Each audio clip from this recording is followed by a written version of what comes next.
Olá, boa noite. Você que nos acompanha aqui pelos Faces, né? Pelos dois Faces, pelo Facebook do jornalismo da Universidade Positivo e também pela Rede Teia, que é a nossa rede de veículos laboratoriais aqui do curso. A gente tem o prazer, né, a honra de estar hoje com uma das grandes personalidades, uma das grandes jornalistas do jornalismo ambiental do Brasil, que não à toa leva esse nome no nome, literalmente, né? A Kátia Brasil. É um prazer estar contigo hoje, nesta noite, em que a gente está discutindo durante o dia todo, e mais amanhã ainda, liberdade de imprensa e como fazer um bom jornalismo. Kátia Brasil, que é fundadora, junto com a Elaíse Freitas, da Amazônia Real, né, que é um veículo independente que busca fazer um jornalismo de qualidade lá dentro, intrínseco ali, né, na realidade da Amazônia. Boa noite, obrigada por participar do evento com a gente. Boa noite, Kátia, minha xará. Ainda não podemos ter ainda a honra de nos encontrarmos pessoalmente, mas a gente já se fala um tempo, né? Boa noite a todas e todos que estão nessa live. Fico muito grata a você e ao Gustavo também pelo convite. E só para fazer uma correçãozinha, a Elaíse Farias, que é a fundadora da Amazônia Real, porque ela também vai estar acompanhando. Perdão. Bem, Coisas do ao vivo. Perdão, Elaíse. Então, estamos então, aí mais um dia de busca por esse jornalismo independente, né, num dia tão especial que é o Dia da Liberdade de Expressão. E também amanhã nós temos o Dia do Meio Ambiente, né, que é dia 5 de junho. Então temos duas datas aí importantes. Exatamente. Duas guerreiras, né? Duas mulheres, duas jornalistas que estão na Amazônia lutando por os interesses desse assunto, né? Muitas vezes tão negligenciado por alguns veículos generalistas que tratam esse assunto assim muito na superficialidade, né? Eu tive a oportunidade de cobrir jornalismo ambiental por algum tempo, assim, né? Hoje eu estou mais na política mesmo, mais no judiciário, mas tinha uma época que eu só fazia isso o tempo todo, então sempre admirei o trabalho de vocês e conheço um pouquinho da dificuldade técnica mesmo do trabalho do jornalismo ambiental, né? Mas entrando já, então, no assunto, para começar com as perguntas, a Amazônia Real, né? Quais foram as principais dificuldades para você criar um site independente e depois para conseguir manter um site independente? Certo. Então, a Agência Amazônia Real ela foi fundada em 2013 por mim, pela Elaís Farias e a jornalista Liede Buquerque, que é uma jornalista que também trabalhou na Folha de São Paulo, no Estadão, tem uma experiência, inclusive, na Veja, né? E nesse ano de 2013, foi aquele ano que os jornais resolveram demitir vários jornalistas, alguns com muito tempo de experiência, pessoas, inclusive, que eram patrimônio das empresas em relação ao conhecimento que adquiriram, a experiência que tinham. Naquele momento, a gente não sabia exatamente por que estavam sendo demitidos, né? Essas empresas diziam que estavam enfrentando uma crise muito grande econômica, mas a gente não viu muitos jornais fecharem, pelo menos os grandes jornais não fecharam as portas, né? Os pequenos, aí houve realmente várias empresas pequenas que fecharam. Mas, enfim, esses jornalistas foram demitidos, a Elaís foi demitida do Jornal Crítica, daqui de Manaus, que é o jornal de maior circulação aqui. A Liede já estava trabalhando como professora e também ela trabalha servidora pública. Então, quando a Laís foi demitida, eu falei para a Laís criar pelo menos um blog sobre o meio ambiente, porque não existia ninguém aqui em Manaus, pelo menos, que escrevia a pauta meio ambiente, questões da Amazônia, desmatamento e as questões indígenas. Então, a Laís seguiu essa minha sugestão, né? Ela foi fazer isso e depois de alguns meses que ela foi demitida, fui eu que fui demitida. Naquele primeiro momento eu não sabia o que fazer, pensei até em voltar para o Rio, que é onde mora minha família, onde eu me criei, estudei. Eu estou na Amazônia há mais de 30 anos. E as duas me chamaram, então, E ele é que veio com a ideia de abrir uma agência de jornalismo independente. Não tínhamos, na verdade, a gente não tinha ainda ideia de como seria o site, se seria aberto, se ele seria cobrado, se ia ter assinaturas, né?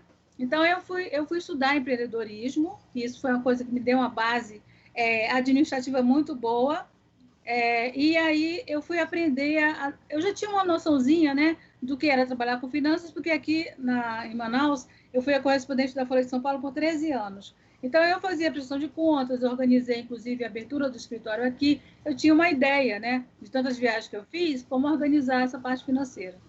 Mas realmente gerir uma empresa, eu não tinha essa experiência. Eu fui estudar empreendedorismo no Sebrae, que eu aconselho a todos os jovens a fazer isso, né?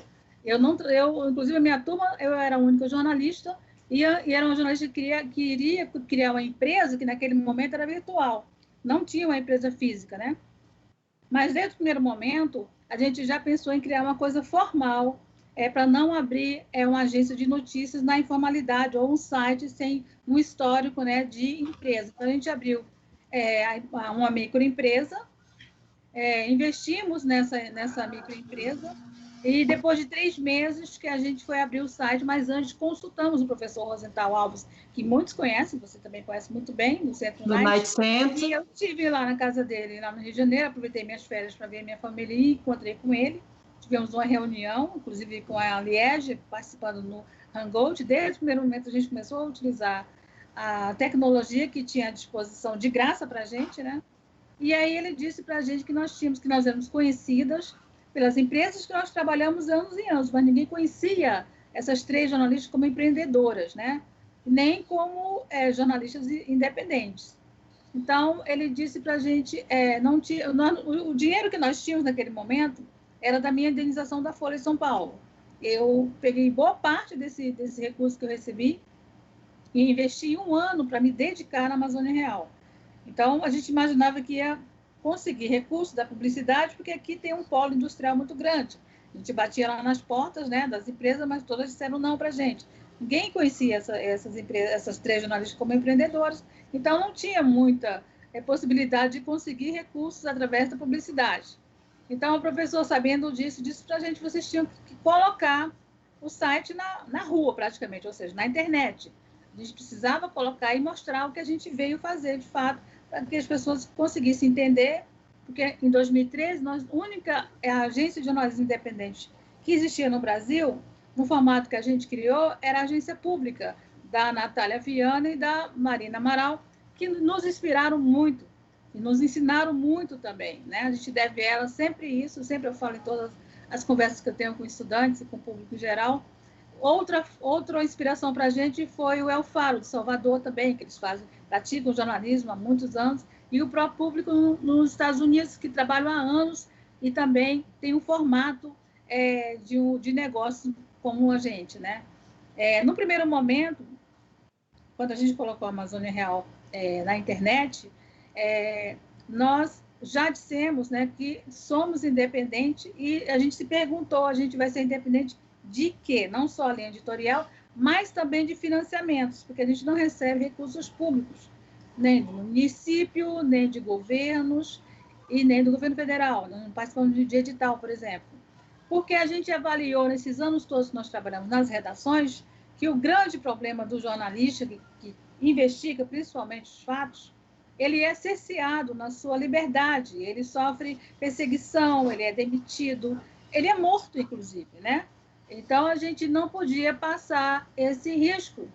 A nossa profissão já é cheia de risco, né? Mas esse a gente não podia enfrentar numa mídia que nós estávamos criando naquele momento. E foi assim, e nós estamos completando já esse ano 7 anos, no dia 21 de outubro, que o site foi ao ar. A empresa foi aberta em agosto de 2013. E o contexto político que eu sempre coloco do ano de 2013, né, que também fez com que a Amazônia Real crescesse e tivesse essa força, foi que no ano de 2013 nós tivemos aquelas manifestações na rua, em junho de 2013, a primavera de junho do Brasil, né, que milhares de pessoas foram à rua cobrar por corrupção, cobrar por melhor educação, combater a corrupção e também pedir o transporte, a passagem de transporte mais barata, enfim. Só que naquele momento também houve uma ação, né, que hoje a gente vê claramente o que foi que aconteceu, que acabou tendo essa consequência do impeachment da presidente Dilma, né, que nós vemos hoje que foi o passo para a direita assumir o governo. Naquele momento de 2013, nem todo mundo tinha essa concepção, eu também não tinha essa concepção, mas nós vimos aqui dentro da Amazônia que os povos indígenas, as pessoas que lutam pela terra, não estavam tendo voz naquele ano de 2013, principalmente em junho, e o site não estava no ar ainda. A gente observou que todas as notícias que saíram, que foram divulgadas, falavam de corrupção, falavam de educação, saúde, transporte, mas não falavam das demandas dos povos indígenas, principalmente que é a demarcação das terras. E saúde também, educação para os jovens. E isso também impulsionou a Amazônia Real dirigir a sua linha editorial, principalmente para os povos indígenas. Aí depois nós temos um grande foco no meio ambiente, aí tem política, tem a questão dos conflitos agrários, que envolvem uma série de populações, também quilombolas e ribeirinhos. Aqui na Amazônia nós temos uma população muito grande de pessoas que tiveram a descendência toda dos quilombos, né? E hoje estão lutando até ainda pela demarcação de suas terras. Então, a gente resolveu dar voz a essas populações. Quando a gente diz isso, é porque nós vimos também na imprensa tradicional que essas vozes eram invisibilizadas. Quando você via um texto, né, falando de determinado conflito, você praticamente não lia a voz da liderança, a opinião dela. Quando lia, estava lá embaixo, já no final da matéria, né? Isso também ocorre muito na televisão, você vê uma grande reportagem falando sobre os conflitos indígenas, mas a liderança é a pouca que fala. Então, a gente começou a trabalhar isso, começou a dar visibilidade a essas vozes, e fomos aprendendo também a dar visibilidade, e também fomos aprendendo com eles como eles tinham acesso a essa mídia. Então, a Amazônia Real, ela tem o seu conteúdo livre para compartilhar. Qualquer mídia pode compartilhar e pode republicar o nosso conteúdo, né? Até hoje é assim. E principalmente para que os povos indígenas, esses que estão nas aldeias, nas comunidades, possam ter acesso, inclusive através do WhatsApp, a essa notícia. A gente manda para todos eles. Quem a gente entrevista, a gente já cadastra na nossa rede e a gente envia a matéria. O jornalista não gostava muito de fazer isso nas redações, né? Mas a gente faz isso, a gente pratica para que eles tenham conhecimento e para que eles saibam o que foi que nós escrevemos sobre aquela pessoa. Muitas vezes acontece da pessoa não gostar da matéria, ou achar que ela não falou, que o que ela falou não é aquilo e tudo. Então, a gente sempre, quando vai entrevistar, nós gravamos tudo, eles ficam sabendo disso, que essa é a nossa forma de apuração, e a gente acaba acompanhando determinados assuntos por tempos e mais tempos. Mas então vocês mandam para a fonte antes, é isso? Desculpa te interromper, Kátia. Não manda antes, a gente manda depois. Depois okay. que a matéria é publicada, né? Justamente para evitar essa coisa, eu não disse isso, não disse aquilo, a gente manda como matéria. Quando nós abrimos a matéria, publicamos e temos o link, a gente manda para eles. Eu também mando, e volta e meia ouço algumas críticas, isso. Assim, algumas construtivas, outras nem tanto, porque a pessoa não entende, né, o processo e tal, mas eu também mando, sim. Deixa eu só ver. Na verdade, muitas... é difícil a gente receber críticas, porque nós colocamos as aspas literais. Isso também é uma coisa que a Amazônia Real usa, a gente sempre pede a todos os repórteres para poder... transcrever literalmente essa aspas, né?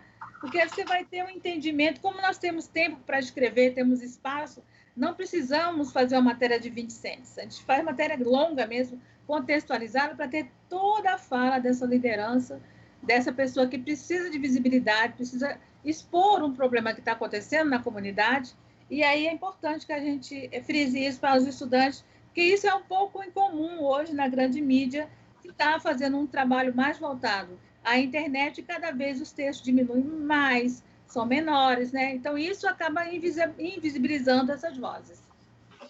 Ou seja, um jornalismo que você se propõe a fazer não só independente com relação às fontes de financiamento, mas também diferente no conteúdo, tanto nas temáticas quanto no formato, pelo que você está falando, né? Deixa eu pegar um gancho com uma coisa que você falou, que eu acho bem importante, assim, no curso de jornalismo aqui da Universidade Positiva, a gente tem a disciplina de empreendedorismo, né? A gente ensina para os alunos já no curso o quanto é importante essa visão. Não necessariamente todos vão trabalhar de forma autônoma e tal, né? Mas alguns vão criar seu próprio negócio. A gente, inclusive, tem vários exemplos de alunos nossos que se formaram e criaram seu próprio negócio, né? E além da disciplina de empreendedorismo em si, o professor Gustavo, que a senhora conhece bem, né, também ensina bastante essa área, né, dessas iniciativas. Eu queria pegar o gancho na questão dos assuntos que foi mencionado para falar de uma outra coisinha. A Amazônia voltou a ser notícia no mundo inteiro em grande escala no ano passado, a partir da questão das queimadas, do Dia do Fogo, né? A história do Dia do Fogo também foi bastante divulgado e tal, né? Como é que você avalia, Kátia, a cobertura que é feita por quem não está na Amazônia e, portanto, não tem esse contato com a realidade local aí? Então, a gente sempre diz aqui que a cobertura é sazonal, né? Se tem uma grande catástrofe, certo? A Amazônia vira o foco. Se é os índices de desmatamento que sobem, também a Amazônia vira o foco, né? Hoje, na Amazônia, a gente só tem um correspondente de um grande jornal, que é o Fabiano Monsanave, da Folha de São Paulo, que já está aqui há mais de 2 anos, meu amigo, gosto muito do trabalho dele, mas ele é o único que fica viajando o tempo todo, né? Na linha de frente, aí, inclusive está cobrindo, fazendo a cobertura da Covid. Nós não temos mais, né? Eu fui correspondente num período em que nós tínhamos correspondente em Belém, tinha correspondente no Acre, tinha sempre alguém ali pelo Amapá, entendeu? Eu, por exemplo, trabalhei na Folha de São Paulo, que nós tínhamos uma correspondente fixa lá em Macapá, né? Hoje você não tem mais isso, né? Até as emissoras de TV, a única que ainda mantém um repórter em cada região é a Globo, pelo fato dela ter redes, né, de emissoras que são afiliadas e eles conseguem manter e conseguem transmitir reportagens até ao vivo pela Globo News, mas fora isso nós não temos, os grandes jornais não têm mais essa figura do correspondente, que pode ser uma pessoa local ou pode ser uma pessoa vinda de outro estado que vá conhecer a região e, enfim, vai se inteirar do que está acontecendo e vai conseguir relatar muito bem os acontecimentos naquela cidade. Porque também Mas não mesmo a há cobertura internacional, assim, né? A cobertura internacional, a Amazônia sempre interessou muito para vários países, né? Sim, sim. Só que muito dessa cobertura é feita por alguém que não conhece a realidade local, pode até ser bem intencionado, né? E tal. Sim, sim. Você vê algum tipo de distorção de temática ou de uma falta de compreensão sobre a realidade local nessa cobertura internacional? Não vejo. Às vezes eu vejo assim, um certo folclore, né? Ou assim, as pessoas não ouvem as fontes certas, né? Ficam muito baseados. Por exemplo, a gente vai agora na cobertura das queimadas, certo? A imprensa, de modo geral, ficou dando informações de estatísticas do governo, certo? Enquanto no número de queimadas que subia, que caía o tempo todo, enfim. As imagens aéreas, né? Que a fotografia nesse momento é muito importante, mas, inclusive, no primeiro momento foi difícil que os fotógrafos tivessem acesso, porque o custo da Amazônia é muito alto para um jornalista trabalhar. Nas queimadas, as empresas de aeronaves estavam cobrando R$10.000 um voo de 1 hora. A Amazônia Real jamais poderia pagar isso. Então, a nossa cobertura foi toda local, trabalhando com os jornalistas nos estados, eles mesmo cobrindo essas queimadas, né? Nós tivemos imagens aéreas, nós tivemos fotografias, sim, mas não tivemos ali naquele momento essa possibilidade, porque esse recurso aí a gente pulveriza na equipe toda, então a gente vai ter muito mais relato de quem está sofrendo com as queimadas, pessoas que tiveram problemas de saúde naquele momento, pessoas que perderam casas, teve uma comunidade indígena no Acre que perdeu tudo, até as mangueiras da água eles perderam, porque tudo pegou fogo, as árvores, as plantas medicinais, né, que foram os índios Runicuí. Isso está lá no site, depois eu posso enviar o link para vocês terem um acesso mais rápido. Então, assim, essa situação ela é muito crítica, mas a imprensa precisa entender que quem está sofrendo, quem está realmente na linha de frente, são as populações tradicionais. Então, falta muito ainda o espaço para elas, né, terem acesso a essas mídias, não só internacional, como nacional também. Da mesma coisa que a gente agora, né? a E vocês cobertura dão essa da visibilidade, né? exatamente, Então, assim, eu acho que já melhorou bastante. Eu vejo que há muitas iniciativas importantes dentro dos jornais nacionais e internacionais. Das queimadas para cá, tem muito mais interesse, sim. A gente é procurado por jornalistas do mundo inteiro aqui, que pedem fontes para a gente, contato, nomes de liderança, e a gente vai passando. Aqui a Amazônia Real não tem nenhum problema em relação a isso, a gente só não vai poder passar aquelas fontes que nós temos ali guardadas no caderninho, né? Eu sou praticante do caderninho até hoje, e que Você realmente... tem uma cebozinha? Você tem uma cebozinha? Tenho várias, né? Então, e assim, o trabalho é esse, a gente trabalha muito justamente nesse intercâmbio para poder fazer com que esse olhar um pouco preconceituoso em relação à população da Amazônia, em relação à própria região, e também essa desinformação que ocorre, a gente está sempre apoiando para poder que os jornalistas façam o trabalho correto, né? Ouçam as pessoas que precisam falar. Beleza. Falando desse assunto de ouvir as pessoas, recentemente a gente ouviu uma frase que eu queria comentar contigo aqui, né? O ministro do Meio Ambiente, o Ricardo Salles, durante a reunião ministerial do dia 22 de abril, disse que o momento era propício, já que a imprensa estava concentrada nas questões do Covid-19, né? Ou da Covid, desculpa, para passar uma boiada, foi essa expressão que ele disse, né?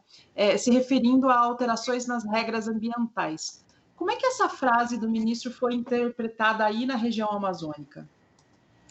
Olha, entre os jornalistas, na verdade, né, essa frase ela é um desrespeito à nossa categoria jornalista, porque eu acho que não existe pessoa mais antenada no mundo que um jornalista.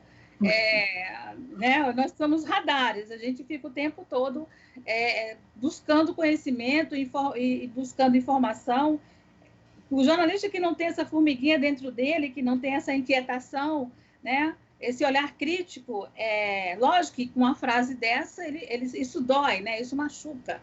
Mas, assim, no Brasil nós temos uma rede de jornalistas ambientais, inclusive eles estão preparando para amanhã uma divulgação de um comunicado em relação a isso. Eu faço parte dessa rede.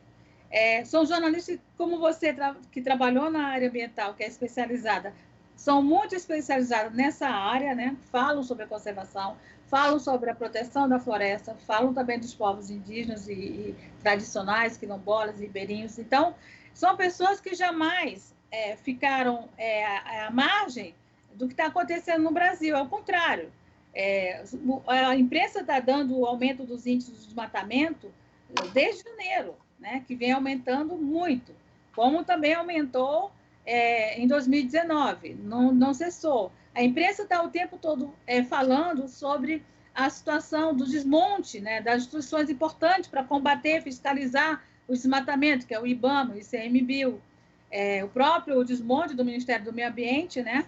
Então, assim, ninguém está... Até do INPE, né? Até do INPE. Exatamente. E, enfim, o INPE foi drasticamente penalizado ano passado com a exoneração do doutor Ricardo Galvão, que esteve aqui em Manaus e também participou de um evento que a Amazônia Real realizou e fez uma palestra de quase 2 horas, com mais de 250 pessoas reunidas no Museu da Amazônia, que é um espaço que a gente tem aqui de saberes, de conhecimento, de trocas de eventos, é muito importante. Então, assim, ninguém está calado, né? Então, os jornalistas ambientais, nesse momento, é um momento de união, é um momento que vai se mostrar de fato, né? Que ninguém vai deixar a boiada passar nenhuma, né? Ao contrário, o governo precisa investir nessas instituições, precisa acabar com esse cerceamento da liberdade dos profissionais do IBAMA, que estão há vários meses sem poder falar. Existe uma censura muito grande nesses 2 institutos, que é o ICMBio e o próprio IBAMA. Os fiscais estão ameaçados, porque eles estão trabalhando muito sem segurança nas áreas de desmatamento, principalmente no Pará e no sul do Amazonas, Rondônia, Mato Grosso, onde são as áreas de maior pressão e aonde é que passa, né, o arco do desflorestamento, onde há geralmente os maiores índices, né, da devastação e das queimadas. Então, a gente que cobre essa área, a gente não descansa, não tem um dia que a gente descansa, porque a situação está gravíssima, né? Nós temos um governo que armou a população. Então, os povos indígenas estão ameaçados. Só esse ano já morreram 5 indígenas do Guajajara. Lá em Rondônia, nós temos o Uruauau, onde teve um assassinato também, até hoje, em solução, recentemente, já na situação da pandemia, porque estão praticamente emparedados por fazendas, né, de grileiros e gente que já invadiu o território. Aí você vai... Justamente sobre isso que eu queria falar contigo, Kátia. Só deixa eu aproveitar a sua deixa. Recentemente, a gente teve a divulgação de dados do MAP Biomas, né, que faz esse monitoramento com imagem, que é bem mais fácil mais difícil de contestar, digamos assim, né? Que mostra essa escalada do ritmo de desmatamento que você mencionou, que vem sendo divulgada pela imprensa desde janeiro, né? Mas essa divulgação, ela caiu bem certinho no momento da discussão da MP da grilagem, né? Para que lado você acha que está indo essa discussão no Congresso da MP da grilagem? Então, nesse momento, a MP da grilagem, eu até fiz uma anotação aqui para vocês, né? Que é a Lei 2633, 2020, MP 910, conhecida como a MP da grilagem, ela está tramitando na Câmara dos Deputados, certo? A gente tinha ali, num momento ali, o Rodrigo Maia, um pouco no início, né, da tramitação, ele chegou até a se esforçar, visando conter, mas diante de tudo que já aconteceu, nós não sabemos ainda se a gente vai ter o presidente, né, da Câmara dos Deputados apoiando o veto dessa legislação. Bom, nós sabemos que está tramitando essa lei. Quem vai ser beneficiado não vão ser os trabalhadores rurais, né, os pequenos agricultores. E essa lei ela vai permitir, inclusive, exploração de áreas de fronteira, que é um risco para o Brasil, né? Porque ali nós temos áreas de divisa com outros países que também têm suas florestas, também tem áreas de preservação, tem os povos indígenas. Não sabemos como vai ser, por exemplo, a questão da demarcação dos territórios que ainda não foram demarcados. Existem muitas terras que continuam ainda no processo de reconhecimento, né, dos povos tradicionais. Por exemplo, até o início do governo Bolsonaro até hoje, não houve a demarcação de nenhuma terra indígena. Então, essa MP ela fragiliza todo esse sistema de reconhecimento dos territórios. E os povos indígenas sem direito à terra, os quilombolas também, eles não vão ter futuro, não tem como ter a certeza de que essas populações vão ter um futuro se eles não têm direito à terra. A terra é tudo para eles, né? É a mesma coisa que você ter sua casa. Você conquistou, trabalhou muito para ter sua casa. Mas se você chegar a uma determinada idade e não ter essa casa, como é que vai ficar a vida dos seus filhos no futuro, né? É assim que a gente pensa quando a gente pensa numa família. Assim são os povos indígenas também. Eles têm seus territórios e lá eles têm tudo que eles precisam para sobreviver. Tem a água, tem os peixes, tem as árvores, plantas medicinais, tem o conhecimento ancestral de anos, de séculos e séculos, porque eles estão primeiro aqui, antes da invasão, né, do colonização dos portugueses, dos espanhóis, logicamente, em algumas áreas, né?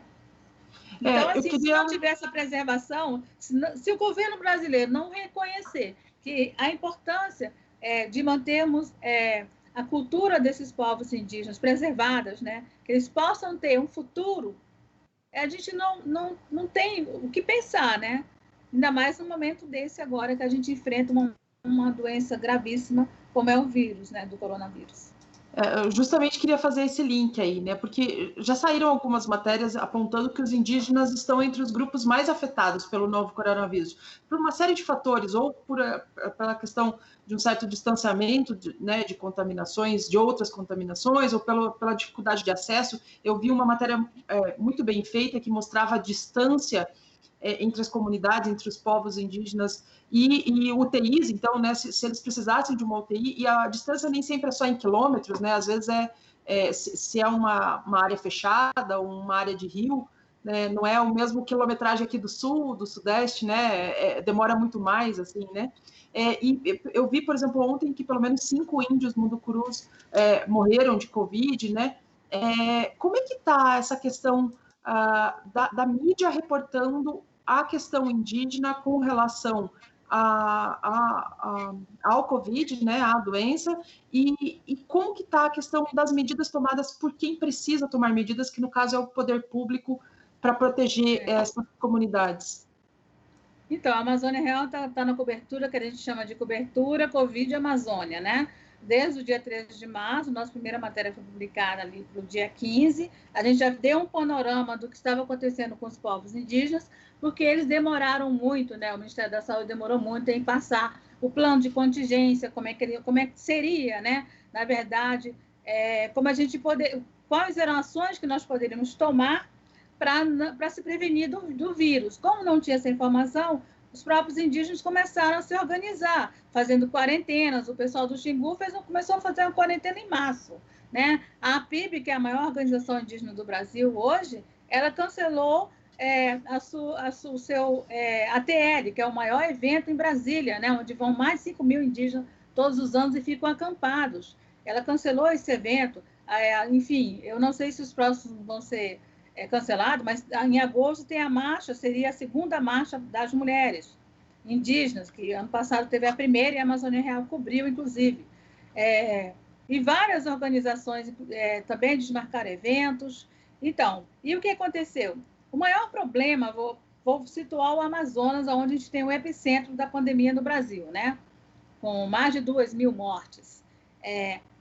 Não tem UTI em nenhum município. Tem 62 municípios do estado do Amazonas, uma população de quase 4 milhões, mais de 4 milhões de habitantes. Manaus é a capital com mais de 2 milhões de habitantes. Então, é o único lugar que tem UTI. Então, o que acontece? A população em geral está sendo transferida para ser tratada aqui, aonde os hospitais, né, já sofreram colapso desde abril. E não houve uma determinação nem do governo, nem da prefeitura, de que tinha que fazer a quarentena, como São Paulo, como Rio de Janeiro. Foi determinado em decreto, isso não teve. Certo? Então, isso começou a criar um caos, né, entre quem estava no interior e tinha que vir para cá atrás de atendimento de saúde. Outra coisa, nós temos um estado que tem dimensões imensas, mas a principal estrada é o Rio. Então, as pessoas dentro das embarcações foram passando o vírus para as localidades mais remotas. Na questão das terras indígenas, o Ministério da Saúde tem várias terras indígenas já catalogadas lá no trabalho deles, né? Eles acompanham mais de 800 mil indígenas nas terras indígenas, que não são acompanhadas pela FUNAI, mas não reconhece as comunidades que existem nas áreas urbanas. Aqui em Manaus, por exemplo, nós temos mais de 30 mil índios que moram na cidade de Manaus, tanto na cidade e comunidades aqui, como em áreas rurais de Manaus. Então, começou uma discussão e começou uma cobrança, né, por hospitais. Em São Gabriel da Cachoeira, onde é o município que tem a maior população indígena do Brasil, são 23 etnias diferentes, não tem UTI no hospital, e houve um dia que nós acompanhamos aqui, que foi um sufoco muito grande, que um paciente indígena estava dentro do hospital e ele começou a comunicar nos grupos de WhatsApp que estava faltando oxigênio dentro do hospital, onde tinham apenas 7 respiradores. Então, assim, eu saí da minha função de repórter para procurar o Ministério Público e falar com o Ministério Público do que estava acontecendo, porque o hospital era militar e o coronel lá dizia que estava tudo certo, não estava acontecendo nenhum problema. E as pessoas estavam dizendo que o oxigênio ia acabar e que iam morrer. Então, nós fizemos essa reportagem. Depois que o Ministério Público acionou o governo do Amazonas, eles mandaram cilindros de oxigênio para essa cidade, que fica a mais de 1.000 quilômetros daqui. Então, a gente trabalha com a realidade 24 horas e o jornalista não pode ficar omisso ao que está acontecendo. A gente acaba virando um jornalista cidadão, porque você não, sabendo que uma pessoa pode morrer de uma hora para outra por falta de oxigênio, né, tá com uma doença gravíssima como essa, tem que agir também, né?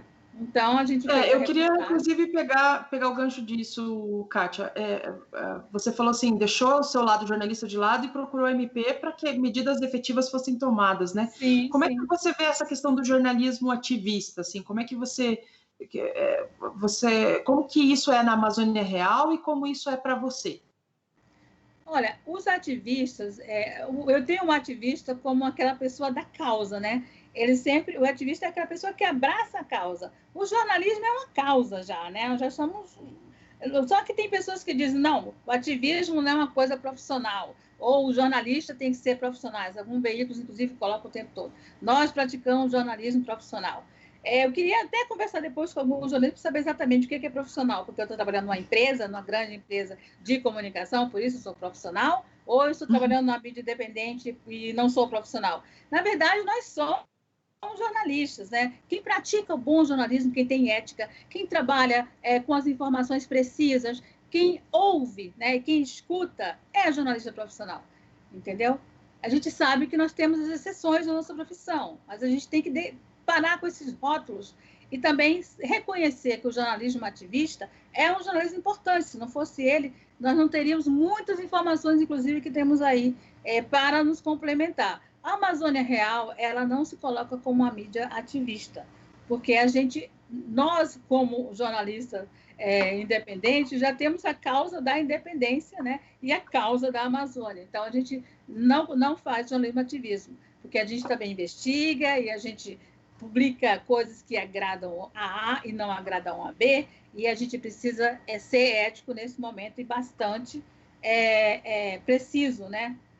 Então, não dizendo que o ativismo não é ético, não é, mas o ativismo, geralmente, eles dão a informação de um lado específico, né? Porque eles estão abraçando uma causa. Então, assim, a gente não abraça essa causa, mas a gente abraça a causa do jornalismo bom, do jornalismo independente, que tem feito a diferença no Brasil já há mais de 10 anos, né? Com a agência pública aí fazendo um trabalho fantástico e mostrando o jornalismo investigativo atuante, né? Que está ensinando aí uma geração grande que está surgindo, que está muito interessada nessa profissão. Já pegando o gancho também de novo na sua resposta e se encaminhando já para o final, porque acredite, já faz mais de meia hora que a gente está conversando, eu queria fazer a última pergunta aqui, que é da Estelita Carazai. Ela primeiro mandou um beijo para você e depois ela pergunta. Ela pergunta: queria que você comentasse o desafio de fazer jornalismo investigativo sendo uma jornalista local, porque daí os riscos que se submete, as pressões que sofre, algum caso pelo qual você já tenha passado, e ela destacou só a admiração pelo seu trabalho. Também, querida. É muito difícil fazer jornalismo independente dentro da Amazônia, né? Eu posso até citar um caso que a gente acompanhou recentemente nas queimadas, que foi o caso do Dia do Fogo, que o Adércio Pirim, lá na cidade de Novo Progresso, denunciou que os madeireiros estavam se reunindo para fazer esse Dia do Fogo, e ele foi ameaçado de morte, teve que, inclusive, ficar dias fora de casa, teve que, inclusive, ter a interferência do Ministério Público, de várias organizações, a Abrage, inclusive, até a própria ABI se manifestou naquele momento, os sindicatos também, né, se manifestaram para poder, para a gente conseguir que o Adércio vivesse, né? Porque realmente ele deu uma declaração ali no jornal dele, falou sobre o que estava acontecendo, e isso praticamente ele desvendou todo o cerco ali que vinham fazendo para queimar a floresta mesmo, né? Porque ali era uma ação criminosa. Isso é uma coisa que nós acompanhamos, eu conversei com ele dias depois que ele publicou a matéria, e foi uma conversa que eu tive com ele em relação à segurança, em relação à possibilidade de... ele ainda não tinha sido ameaçado, ele só tinha publicado a matéria, e a Folha também publicou logo em seguida. A Amazônia Real não publicou, justamente porque a gente estava vendo o que estava acontecendo, mas eu fiquei muito preocupada com a segurança do Adércio, porque eu sei que ele ainda está numa área mais difícil do que Manaus, né? Aqui a gente ainda tem uma certa segurança, mas, na verdade, ele estava mais vulnerável. E depois que passou essa conversa, ele me ligou contando que estava recebendo as ameaças de morte, já tinham publicado panfletos, né? Fazendo 1000 acusações contra ele, e também ele já tinha recebido, inclusive, informes, porque ele trabalha com publicidade, né, das empresas, dos proprietários das empresas que fazem anúncio no próprio jornal, de receberem ameaças para tirar o anúncio do jornal dele. Então, assim, era ameaça de todas as formas. E nós cobrimos isso, fizemos várias matérias sobre a situação dele, ouvimos, inclusive, madeireiros também, para falar, porque havia uma informação de que grupos de madeireiros estavam fechando estradas, né? Para conversar com os jornalistas que estavam lá também e, ao mesmo tempo, ameaçar. Enfim, era uma série de violações de direitos ali na região do Pará.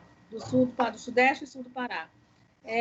Depois disso, nós cobrimos a questão dos brigadistas, que foram também ameaçados, e, enfim, houve toda aquela acusação que até hoje não foi comprovada, foram vários cerceamentos, ameaças, muitas pessoas ameaçadas. A gente teve um repórter, que foi o Fábio Zucchi, que cobriu, né, naquele período essa situação, entrevistou os brigadistas, acompanhou toda a situação deles irem para a prisão, aquela detenção totalmente esdrúxula. Então, onde a justiça, o poder judicial, o político estão entrelaçados, na Amazônia é assim, né? A gente não só recebe ameaça do político, mas também do poder judiciário, enfim. A gente vive com isso, né? Esse é o nosso cotidiano. Só que a gente agora, na Amazônia Real, pelo menos nos últimos 2 anos, a gente tem tomado medidas de segurança, a gente não deixa os repórteres viajar para locais onde há muita vulnerabilidade, muita insegurança. Eles vão até um certo local, mas não vão até o final. Se não tiver segurança, para não acontecer nada, a gente pede para eles fazerem o seguro de acidente, né, que é uma norma que nós assumimos aqui, para poder ter um pouco de segurança. Também checamos com todas as fontes. Recentemente, outra equipe nossa foi para o Marajó, e lá eles se sentiram inseguros no hotel da cidade, porque quando chega uma equipe de jornalistas no local onde não vai imprensa, fica muito visado, né? Em outras matérias que eu fiz, inclusive lá em Rondônia, quando eu trabalhava na Folha, eu fui junto com o fotógrafo Alberto César Araújo para cobrir a morte de 3 sem-terras na região chamada Buritis, que fica ali mais ou menos na BR, na 364, né? Então, numa das voltas do acampamento que eu visitei, o dono do hotel disse que tinha pistoleiros no hotel e aconselhou a gente ir embora. Nós fomos embora de madrugada, entendeu? Então, assim, o jornalista vai para um hotel de beira de estrada, ele não pode dormir de pijama, ele tem que dormir de uma roupa de tênis, o que tiver. Não pode relaxar na segurança, né? E se você está com um motorista contratado, como a gente estava na ocasião, a gente tem que dizer também para ele não dormir muito, ficar sempre ligado, porque a gente pode precisar do motorista a qualquer hora.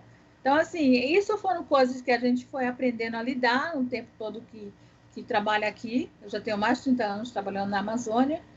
E a gente foi levando essas situações que nós passamos, nós trouxemos para a Amazônia Real também para poder dizer o momento de parar, o momento de retornar, não ficar num local até a ameaça aumentar, né, e ficar inseguro, porque a gente precisa preservar a vida dos jornalistas também, né?